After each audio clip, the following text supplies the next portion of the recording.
Assalamualaikum warahmatullahi wabarakatuh. Salam terbaca semua, Shalom, Om Swastiastu, Namo Buddhaya, salam kebajikan. Pada hari ini, saya akan mempresentasikan materi tentang studi kelayakan bisnis. Perkenalkan, nama saya Delvi Pasari Kenisau, NIM 216398. Ini adalah mata kuliah tulisan finance. Jadi agenda presentasi saya pada hari ini yaitu menjelaskan apa latar belakang berdirinya usaha saya, lalu target pasar dan produk, dan ketiga rencana biaya. SKB atau studi kelayakan bisnis adalah suatu kegiatan yang dilakukan untuk menentukan apakah suatu bisnis layak dijalankan atau tidak, di mana usaha PUP Laundry ini merupakan bisnis rumahan yang menyediakan jasa pencucian sepatu dan pewarnaan kembali, dengan tentunya harga yang relatif terjangkau. PUP Laundry sepatu berinovasi dengan membuat laundry khusus sepatu yang dapat mencuci maupun melakukan pewarnaan kembali pada sepatu, di mana di sini juga ada sistem antar jemput sehingga memudahkan konsumen. Selain itu, PUP Laundry juga memberikan kupon kepada masing-masing konsumen yang nantinya dapat ditukarkan dengan pewangi sepatu apabila sudah menggunakan jasa kami sebanyak 15 kali.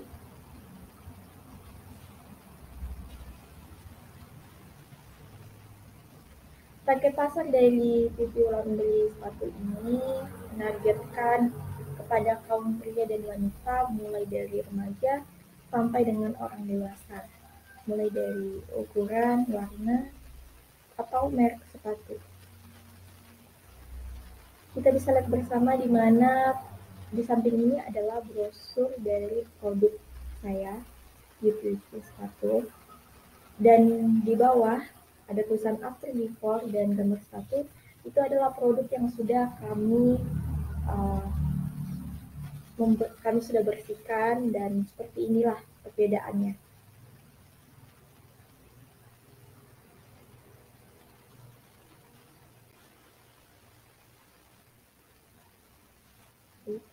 Ini adalah harga dari produk kami, di mana ada cleaning menu dan service menu. Untuk cleaning menu ini sendiri, ini terdiri dari 3 jenis bahan baku atau bahan dasar sepatu, dan berbeda-beda juga harganya.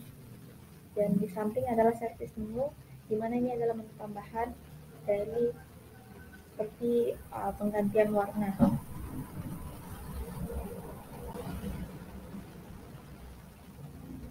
Rencana biaya.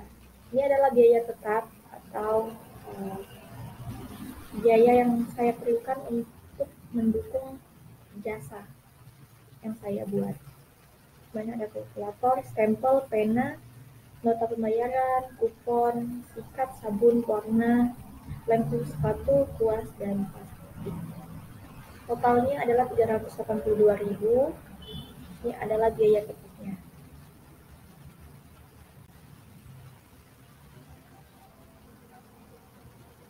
Peralatan diapresiasi, di mana ada 2 peralatan yaitu sikat dan kuas, di mana kedua ini bisa kita gunakan dalam 1 tahun.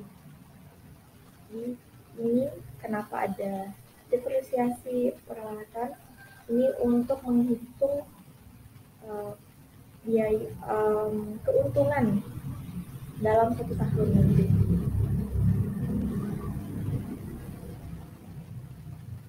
Ini adalah lebih detailnya perlengkapan itu apa saja, di mana totalnya adalah 250.000 dalam 1 bulan, dan total per tahunnya 3 juta. Perlengkapan ini adalah biaya variabel atau biaya operasional di luar biaya tetap, seperti biaya listrik, transportasi, dan kuota internet, yang totalnya adalah 135.000 dalam per bulan. Untuk per tahunnya sendiri adalah 1.620.000. Dan ini adalah biaya peralatan kantor, yang semua ini sudah masuk dalam biaya tetap. Ini perincian kembalinya. Totalnya 87.000, dengan total per tahun adalah 1.620.000. 44.000.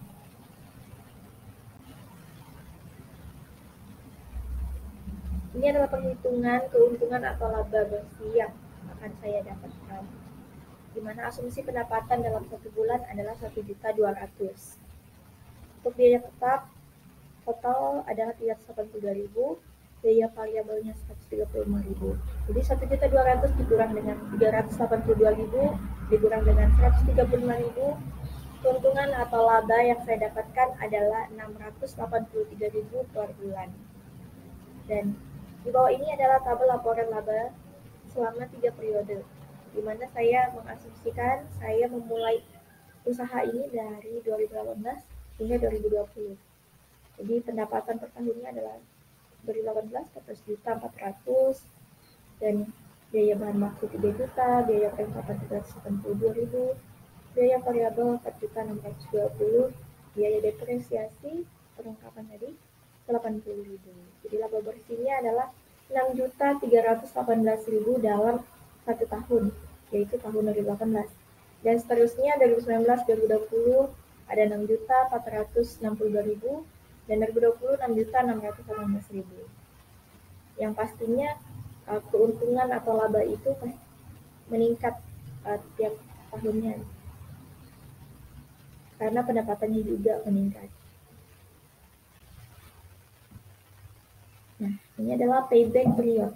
Payback period ini diperlukan untuk melihat kapan modal kita akan kembali menggunakan kas bersih. Ya. Ini adalah rumusnya, di mana payback period sama dengan jumlah investasi, yang di mana jumlah investasi ini adalah perlengkapan dan peralatan yang saat awal saya beli, dibagi dengan arus kas bersih per tahun, di mana saya mengambil arus kas bersih tahun pertama yang 2018. Jumlah investasi 382.000, arus kas tahun pertama 6.318.000. Jadi 382.000 dibagi dengan 6.318 dikali 12 bulan sama dengan 0,725 yang dibulatkan menjadi 1. Yang artinya bahwa payback period pada usaha saya adalah selama 1 bulan, atau modal saya sudah bisa kembali dalam 1 bulan pertama.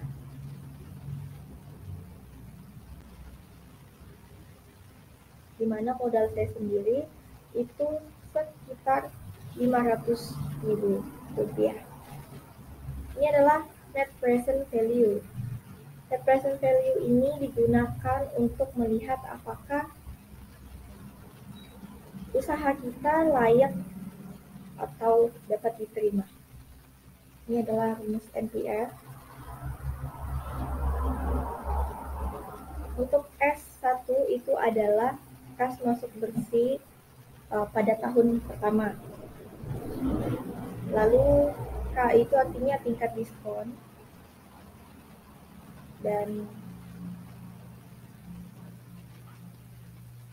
IO ini artinya Initial Investment Outlay atau investasi yang pertama.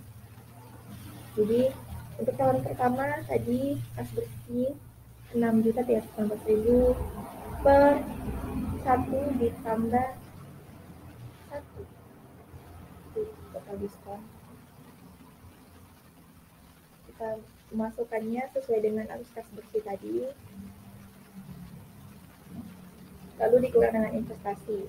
Pada bagian bawah ini adalah hasil dari 6.318.000 per atau dibagi dengan 1 tambah 1, itu 3.159.000 rupiah.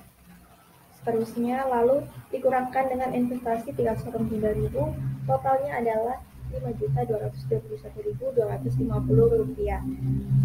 Karena hasil NPF-nya positif, maka investasi atau usaha saya layak atau dapat diterima.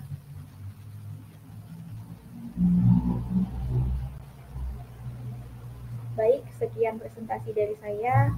Kurang dan lebihnya mohon maaf. Terima kasih. Have a good day.